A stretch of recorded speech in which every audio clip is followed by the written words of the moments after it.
Bom dia, boa tarde ou boa noite, conforme seja o horário que estejam me ouvindo. Dando sequência à série de palestras promovidas pela Casa de Fabiano, hoje nós vamos trazer aqui algumas reflexões sobre esse livro aqui, um livro muito interessante. Ele é bem curtinho, mas ele é bem interessante. É um livro de 168 páginas, com lições curtas, mas assim muito profundas, né? E as lições que são trazidas aqui, elas todas dizem respeito a alguma questão do Livro dos Espíritos, né? Que é a obra que marca aí o surgimento, o início da codificação, né? O início do Espiritismo nesses moldes, né? Organizado da forma como Kardec organizou para nós. Esse livro é do médium Divaldo Pereira Franco, pelo espírito Marco Prisco. E a gente vai refletir aqui sobre 2 desses capítulos, que falam ali sobre o trabalho, e mais assim, particularmente voltado para nós os espíritas, né, as tarefas espíritas. Então aqui, olha, eu vou começar pelo capítulo 23, que é o capítulo que ele vai fazer algumas reflexões aqui sobre o rendimento no trabalho. E ele começa aqui trazendo para nós a questão 682 do Livro dos Espíritos, né, que é a pergunta 682, ela diz assim: Kardec pergunta aos espíritos: sendo uma necessidade para todo aquele que trabalha, o repouso não é também uma lei da natureza? E a resposta dos espíritos: sem dúvida, o repouso serve para a reparação das forças do corpo e também é necessário para dar um pouco mais de liberdade à inteligência, a fim de que se eleve acima da matéria. Então, veja, né, a resposta dos espíritos falando. Kardec pergunta: bom, se o trabalho é tão importante, mas e o repouso? É importante também? Né? Também faz parte, também é uma lei da natureza? E os espíritos dizem que sim, né? Porque a gente precisa ter o espírito precisa ter os seus momentos de liberdade, né? E durante o repouso isso acontece.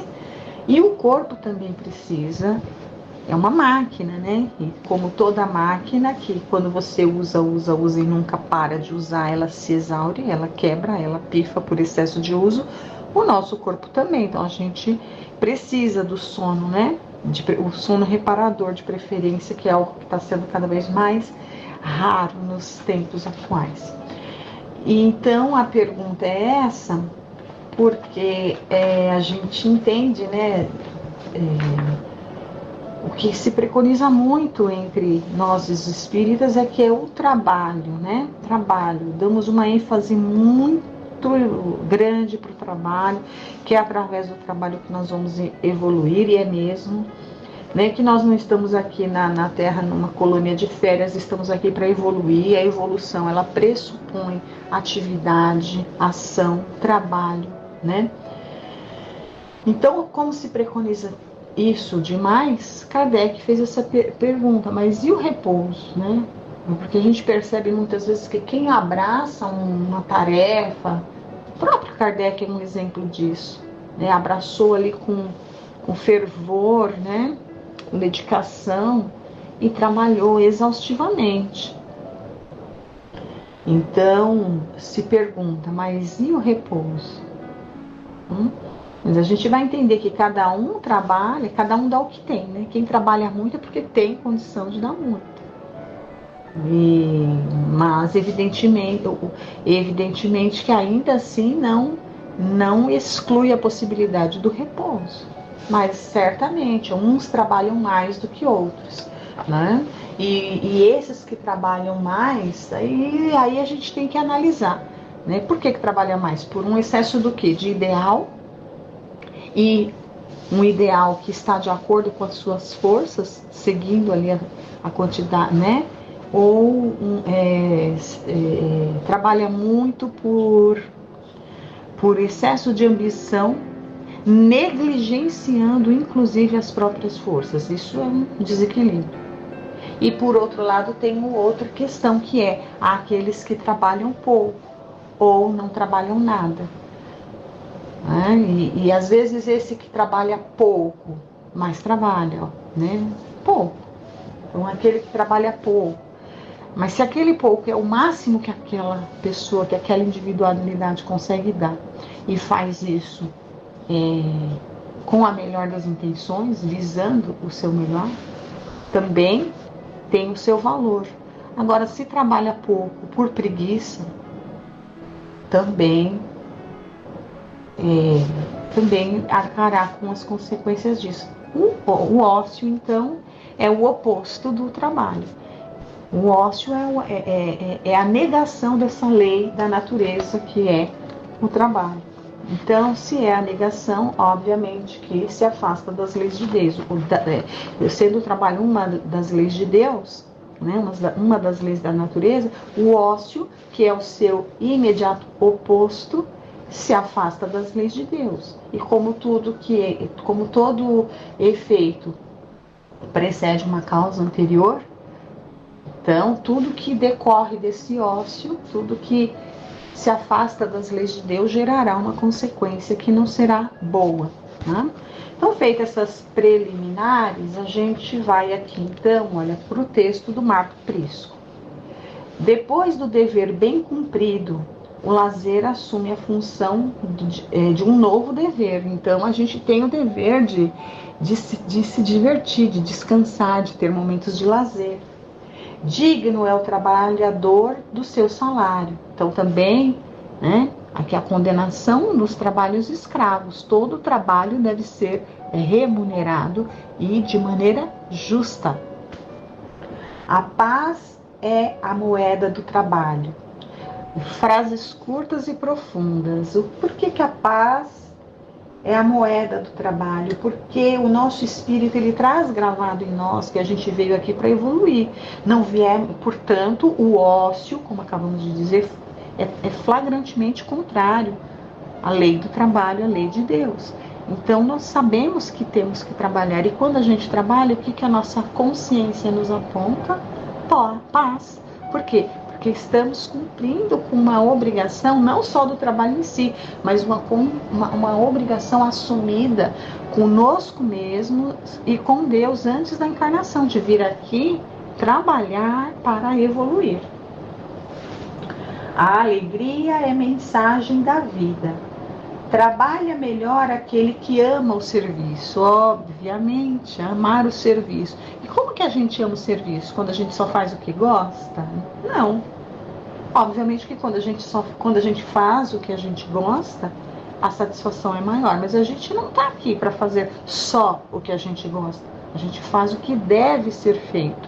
A gente precisa aprender a amar o dever, né? De fazer aquilo que precisa ser feito. Então, a gente, quando pensa assim, trabalho, vamos ampliar essa situação do trabalho, né? Vamos pensar, numa coisa bem egoística até, que só vai fazer bem a nós mesmos. Por exemplo, cuidar da saúde, ir para a academia e se alimentar melhor, se abstendo das coisas deliciosas, mas que só destroem a nossa saúde. Então, isso é um bem que a gente está... Quer dizer, a gente fala que está fazendo um bem só para a gente, mas não, está fazendo um bem para a nossa família, que não vai precisar ficar cuidando da gente lá na frente, né, por causa da nossa incapacidade, muitas vezes, pelo abuso, né, por ter destruído a saúde. Mas, enfim, em primeiro lugar, o maior beneficiado por cuidar da saúde somos nós, né? E a gente, na hora de ter que, eu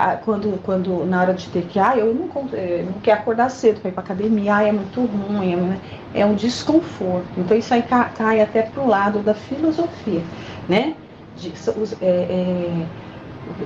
O estado de hormese, que se chama. O que é o estado de hormese? Isso é científico. O nosso corpo, ele foi feito para desafios. Nós não somos feitos de cristal. A gente sobrevive né? Então, são vários os estímulos horméticos que o homem naturalmente passou por eles, mas por que passou? Passou porque na natureza era assim, né? E agora o excesso de conforto faz com que a gente tenha tanta facilidade que a nossa máquina acaba que está enferrujando, porque a gente só quer prazer, né? Esses conceitos de Hormésio, que é um conceito científico, ele se aproxima muito de um conceito filosófico chamado de estoicismo, né? Os estoicos, eles têm esse comportamento de não ficar reclamando, de não ficar com mimimi, como se faz, né? Como se fala, né? De tirar das adversidades a força que vai te tornar melhor. Então, a gente precisaria fazer o que precisa ser feito. Olha, eu cuido, é difícil acordar cedo, ir lá na academia, ficar dolorido, mas isso é só no começo, porque a prova de que nós somos feitos para se exercitar é que depois que você começa a fazer, depois do terceiro dia, seu corpo já está adaptado, depois você sente até falta, se não faz, né? Então, tem isso aí que a gente tem que estar pensando. Nós fomos feitos para a atividade. A mesma coisa a alimentação, dormir cedo. Mas é tão bom, eu tenho tanta coisa para fazer, tem que ficar até tarde da noite. Eu rendo melhor à noite. Gente, nós somos animais de hábitos diurnos. A noite foi feita para dormir, não foi feita para... Então, é o momento do descanso. A noite foi feita para dormir, para a nossa espécie animal que somos, né? Ser humano, hominídeos, né? Primatas, hominídeos. Então a gente foi feito para ter atividade durante o dia. E já tem um monte de ciência mostrando que nosso corpo ele tem que estar sincronizado aí com a natureza, né? É o nosso ciclo circadiano. Né? O ideal que seria acordar conforme o sol nasce e começar a se recolher. Claro que na sociedade moderna não dá para a gente dormir na hora que o sol se põe, que presumiria aí 5, 6 horas da tarde, né? Mas começar a se recolher as atividades, mudar o ritmo das atividades a partir do momento que o sol se põe e dormir o mais cedo que se possa. E a gente não faz isso, mas isso seria a nossa obrigação. A gente não quer sair do conforto, a gente quer ficar fazendo as coisas que são legais, que são bacanas, a gente quer ficar comendo só o que dá prazer e não aquilo que tem os nutrientes que a gente precisa, né? Então, a gente precisaria nos perguntar bastante, né, sobre isso daí. Sentir o dever, né, de fazer não só que é bom, mas fazer aquilo que precisamos fazer. É necessário que se faça. Não é bom, mas é necessário. Quando a gente tem isso, o que a gente vai recolher depois? Uma satisfação maior, né? E que não acaba, não é fugaz, como o prazer de fazer aquela coisa, de comer aquele negócio só na hora. Dura ali 30 segundos. Mas quando você vence, né, aquele desafio, a satisfação de ter vencido aquele desejo, vamos dizer assim, é muito maior, dura, te torna mais forte. E isso eu dei um exemplo só para coisas, eu dei um exemplo básico aqui para coisas que vão afetar positivamente o nosso corpo, a nossa saúde. Vamos pensar isso de uma forma maior, em termos de espírito eterno. A mesma coisa, a gente não tem que trabalhar. Se eu estou aqui nessa encarnação, se Deus me colocou nesta família, se Deus me colocou nesta condição social, se Deus me colocou neste país, se Deus me colocou envolto com essas pessoas, por mais que seja desagradável que eu quisesse estar naquele país, que eu acho que a família do outro é melhor, que os vizinhos do outro são melhores, que o chefe do outro é melhor, que as pessoas que sirvam por mais que eu ache isso, se eu não aprender a amar isso aqui, eu tenho que arrumar mecanismos de aprender a amar esse lugar onde eu fui plantado, porque é aqui que eu tenho que estar, né? Não posso ficar achando que aqui é ruim, que eu queria outra coisa, e às vezes muitas vezes tentando até fugir das nossas provas, da nossa realidade. É aqui o nosso lugar. Deus nos colocou aqui, então temos que criar mecanismos de amar estar aqui, E o que é que vai criar esse mecanismo, né? Esse senso de dever. Estamos aqui para isso. Se fomos colocados aqui, o nosso dever é estar aqui e fazer o melhor que nos caiba aqui. E não ficar sonhando e achando ruim estar onde estamos. Vamos lá. Lazer, no entanto, não pode ser entendido como aplicação indébita do tempo na corrente da futilidade. Mudança de tarefa motiva espairecimento. Modificação de hábito expressa a renovação de movimentos. Então, nós não estamos aqui para ser exatamente como chegamos, nós estamos aqui para ser diferentes. A gente precisa voltar para o lado de lá, voltar para o mundo espiritual diferentes do que chegamos, diferentes e diferentes para melhor, né? A luta em qualquer lugar é clima evolutivo como a luz, e em toda parte é bênção divina da bondade. A flor do campo pode ser chamada esperança e o fruto pode ser denominado felicidade. Não se esfalfe hoje no serviço. Os séculos são patrimônios dos segundos. Nem se inutilize na paralisia. A face das rochas enfrenta os milênios. Com Jesus, aprenda a respeitar o tempo e a valorizar a hora. O dia convida à realização, enquanto o sol propicia a luz e a noite lhe inspira a mentalização do programa para o dia seguinte, ensejando-lhe o justo descanso. Observe que o ódio cresce, aumentando a correnteza dos crimes. A indolência convida os corações, dilatando as redes de amofinação. A imprevidência amplia as possibilidades da desgraça e o cansaço vence o mundo. Tudo isso que a gente acabou de falar. São esses os sentimentos, né? Indolência no sentido de não querer sair da zona de conforto. Isso é indolência. A gente não quer deixar de fazer só o que dá prazer. A gente só quer o que é gostoso, o que é fácil. Esse é um comportamento totalmente anti-estoico, né? Trazendo para as correntes filosóficas, qual é o oposto do estoicismo? É o hedonismo, né? É só pensar, eu só penso em mim no que é na satisfação dos meus desejos. E como que eu satisfaço os meus desejos, né? Então a gente vai lá para o primarismo, para o primitivismo, a gente vai para os instintos.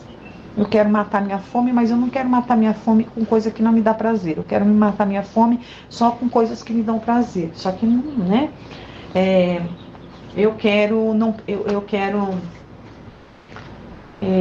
Enfim, ter cada vez mais no material falando. Não, sem fazer esforço, eu quero as coisas, mas não quero trabalhar para conquistar, porque trabalhar é ruim. Eu quero de alguma forma, mas não quero trabalhar, né? Eu quero o diploma da faculdade, mas não quero estudar. Eu quero um bom emprego, mas não quero me preparar para chegar lá, né? Eu quero me divertir, escolho as músicas que falam mais aos meus instintos, as coisas que estão ali ligadas aos meus instintos primários. Então a gente tem isso daí, muito forte ainda, e vivemos momentos da sociedade que fica estimulando cada vez mais e mais esse hedonismo grande que leva a essa indolência, né, que está dizendo aqui. Imprevidência, a gente é imprevidente. Quem é imprevidente? Quem não tem o hábito de parar para refletir sobre as coisas. A gente vai agindo por impulso. Então, quando a gente fica agindo por impulso, a gente acaba sendo imprevidente, né? Então, se estamos numa doutrina que nos convida à fé raciocinada, não é só para as coisas da religião, é para as coisas da vida. Tudo na vida a gente deveria levar ali ao crivo da razão, raciocinar, refletir, pensar, para que não fôssemos tão imprevidentes como somos. Movimente-se no dever e refaça-se no lazer. renovando-se nas tarefas do amor, sob a égide do administrador compassivo do mundo, para o rendimento do seu trabalho, compreendendo que o repouso serve para a reparação das forças do corpo e também é necessário para dar um pouco mais de liberdade à inteligência, a fim de que se eleve da matéria, conforme recomendaram Allan Kardec, os mensageiros da verdade, né, que são os espíritos ali que responderam para ele. E no outro capítulo aqui tem que fala das tarefas espíritas, né? Então, olha, o Marco Prisco, que é o espírito, ele elenca aqui alguns itens da assistência social, que não vai dar tempo de ler todos, mas eu vou ler alguns. São 10 itens, na verdade. Olha, faça o bem, mas não guarde a pretensão de solucionar os problemas de todos os que o buscam. Realize o que lhe seja possível, sem, contudo, exigir que os outros o imitem. Execute agora o trabalho que o bem lhe apresenta, enquanto a oportunidade é propícia. Amanhã é uma realidade que talvez não sorria para você. Não deixe para amanhã o que se pode e o que se deve fazer hoje, né? Ajude sempre, através do pão ou do leite, do agasalho ou do medicamento, do domicílio ou da consolação. Não pare, porém, para averiguar os resultados do seu auxílio. Aplique o passe curador ou ofereça água fluidificada aos enfermos do caminho. Não se detenha toda a vida esperando o êxito do serviço. Pratique a caridade no seu mais alto grau, esclarecendo o aflito e o concitando à renovação e à coragem. Não espere, porém, que a luz realize o seu abençoado mistério.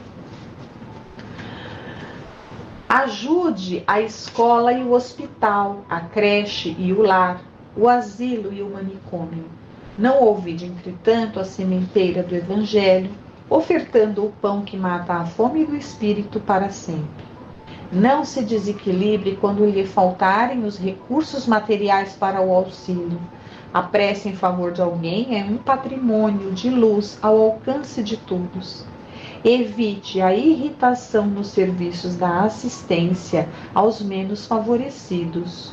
Quem ajuda com alegria faz sempre o melhor. E o 10º aqui, olha. Sempre que possível, acenda a luz da esperança nos corações que o buscam. O pão de hoje doado, amanhã se acaba. No entanto, a palavra do Senhor, que se distende, é semente de vida eterna. Pregar e servir, ensinar e atender, doutrinar e ajudar. Né? E ele termina aqui com uma frase de Jesus: brilhe a vossa luz entre as trevas do mundo. E assim nós encerramos, né, a leitura de hoje, para que a gente reflexione, a gente pense sobre essas lições a respeito do trabalho, como que a gente vem desempenhando os nossos trabalhos na nossa vida e particularmente como espíritas dentro do trabalho doutrinário. Agradeço a todos pela atenção, fiquem com Deus, até a próxima semana.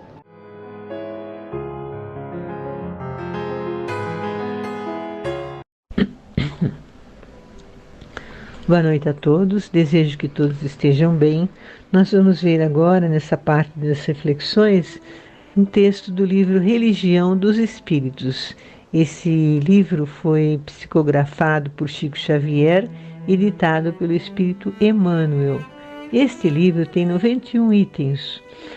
Estes foram produzidos em 1959, na sede Comunhão Espírita Cristã, na cidade de Uberaba. Os textos desse livro foram elaborados a partir de estudos escolhidos pelos participantes das reuniões sobre questões do Livro dos Espíritos, e Emmanuel oferecia mensagens relacionadas ao tema em questão, que depois ficaram registradas neste livro, embora antes chegaram a ser publicadas em alguns jornais. O título que vamos ver hoje é do capítulo 34 e o título é Responsabilidade e Destino. A reunião sobre esse tema foi em 15 de maio de 1959. E a questão do Livro dos Espíritos é de número 470. E nós vamos ler, então, essa pergunta do Livro dos Espíritos. Os espíritos que procuram induzir-nos ao mal e que assim põem à prova a nossa firmeza no bem, receberam a missão de o fazer, e se é uma missão que eles cumprem, terão responsabilidade nisso? E a resposta é: nenhum espírito recebe a missão de fazer o mal. Quando ele o faz, é pela sua própria vontade e, consequentemente, terá de sofrer as consequências. Deus pode deixá-lo fazer para vos provar, mas jamais o ordena, e cabe a vós repeli-la. Então vemos que a nossa volta, no plano espiritual, mais perto de nós, há espíritos em diferentes graus evolutivos e entre os encarnados. Há bons espíritos, anjos da guarda, pessoas queridas, desencarnadas que nos visitam e querem o nosso bem, mas também há espíritos desequilibrados que, propositalmente ou não, promovem o mal a alguém. Às vezes só para se divertirem, outros buscam vingança, outros influenciam encarnados pelo fato de terem certos vícios. Por exemplo, aquele que é usuário de drogas, de um tipo de droga ou outros tipos, nunca estão sozinhos no uso desses produtos, pois há desencarnados que não deixaram o vício e só conseguem satisfação se aproximando do viciado encarnado e inalando junto com ele. Este é mais um motivo para dificultar abster-se do uso da droga, do cigarro e outros vícios, pois os desencarnados estimulam o encarnado a manter o vício. Essa influência pode dificultar ainda mais deixar o vício e a pessoa perde o controle. Daí então a necessidade de um esforço a mais para vencer, Mas sempre é possível quando a vontade da pessoa, se faz firme, nesse propósito. E existem grupos de autoajuda. Precisamos cuidar, analisar nossos próprios pensamentos, desejos, para que nossas ações sejam construtivas para nós mesmos e a outros ao nosso redor. E cuidar para não adquirir algum vício, para evitar prejuízos pessoais e criar conflitos em familiares e sociedade, e muitas vezes se torna incapaz de trabalhar. Deus cria os seres vivos para evoluírem, escolhendo o seu próprio caminho. Ele cria a vida e possibilita que cada um faça suas escolhas, seus próprios trajetos, na busca da perfeição relativa. Existem aqueles que se aperfeiçoam mais rapidamente e existem aqueles que entram em situações difíceis e, portanto, vai ter encarnações para reparar os erros que possam ter cometido. Então leva mais tempo, mas todos chegam a essa perfeição relativa.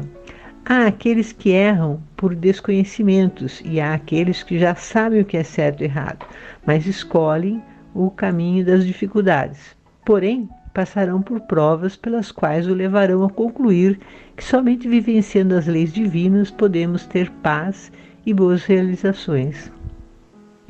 Quando erramos, precisamos reparar o erro para ficarmos com a consciência tranquila.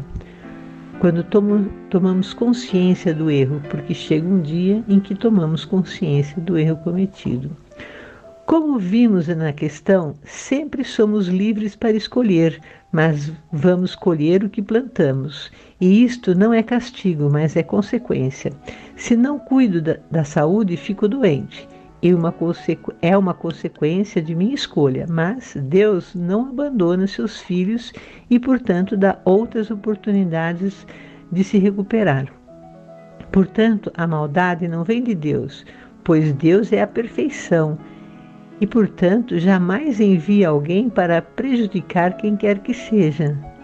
Deus vai dar oportunidades de reparar o erro para ficar com a consciência tranquila e assim continuar evoluindo.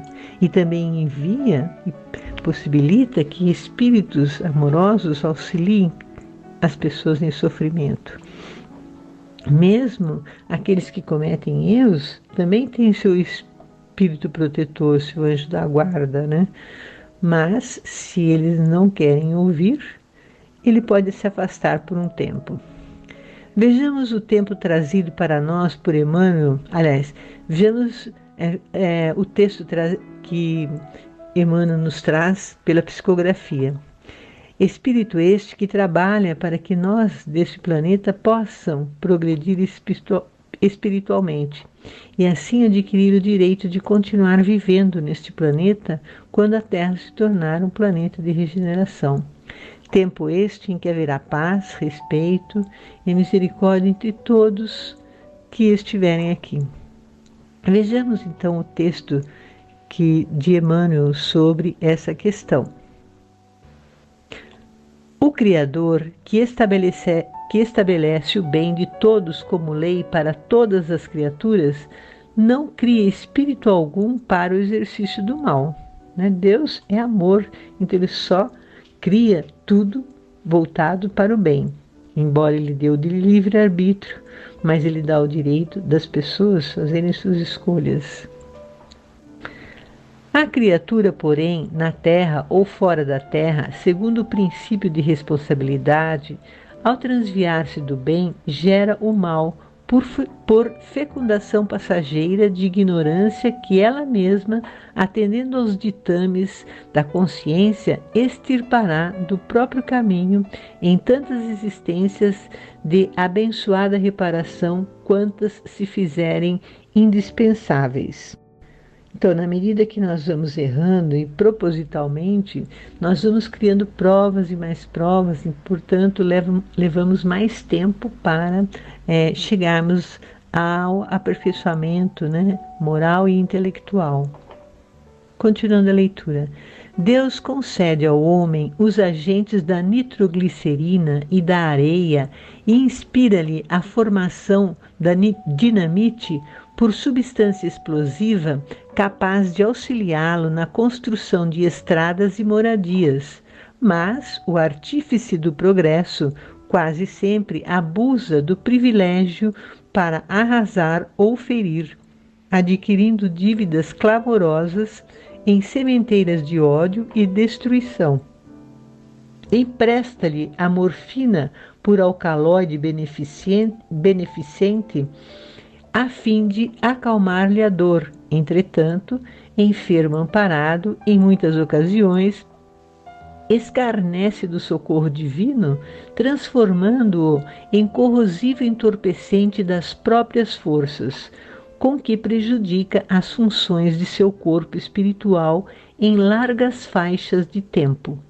Galardoa-o com o ferro, por elemento químico flexível e tenaz, de modo a ajudá-lo na indústria e na arte.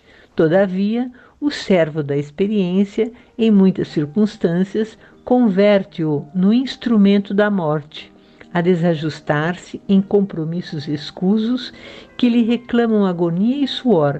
Em séculos numerosos, dá-lhe o ouro por metal nobre, suscetível de enriquecer-lhe o trabalho e desenvolver-lhe a cultura, mas o mordomo da posse nele talha frequentemente o grilhão de sovinice e miséria em que se amesquinha a si mesmo e confere-lhe a onda radiofônica para os serviços da verdadeira fraternidade entre os povos, mas o orientador do intercâmbio, por vezes, nela transmite notas macabras, em que promove o aniquilamento de populações indefesas, agravando-se em débitos aflitivos para o futuro.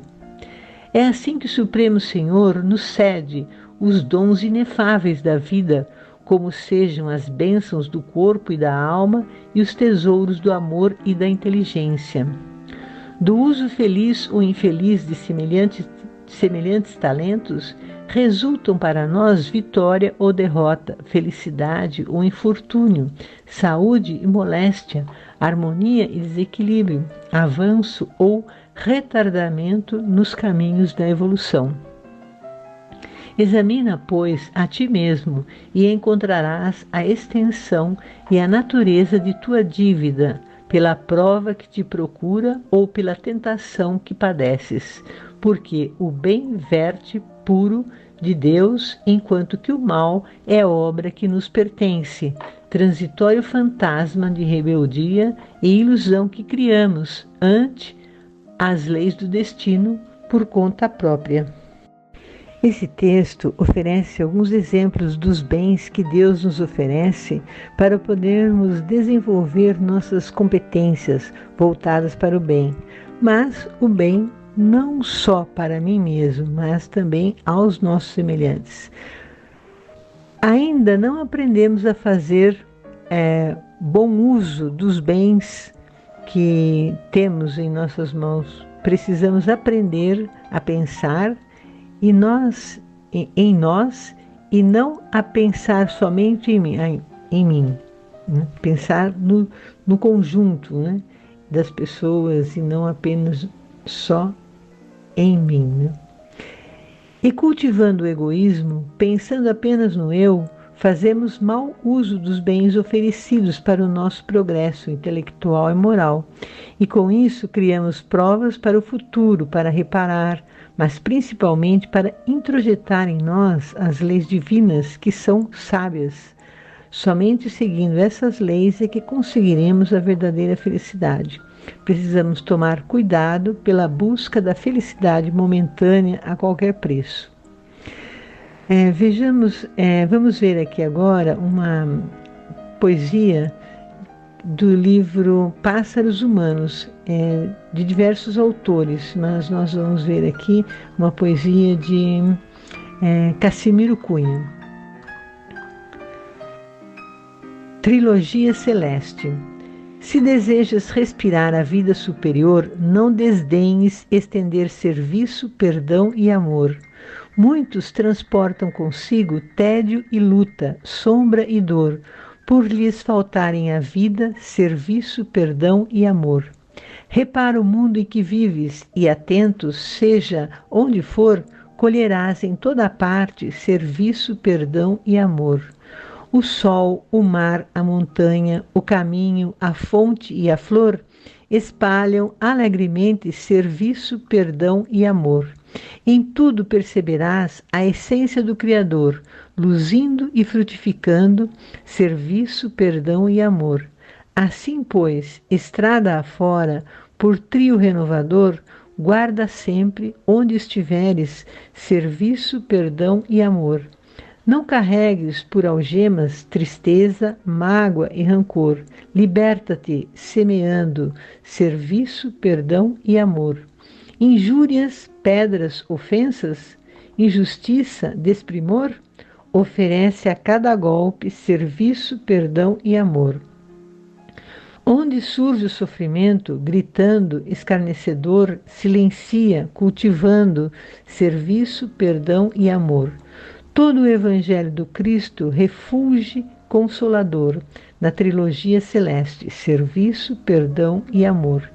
Quem procura caminhar na inspiração do Senhor, trabalha distribuindo serviço, perdão e amor. Finalizando então, desejo a todos uma boa semana. Obrigada.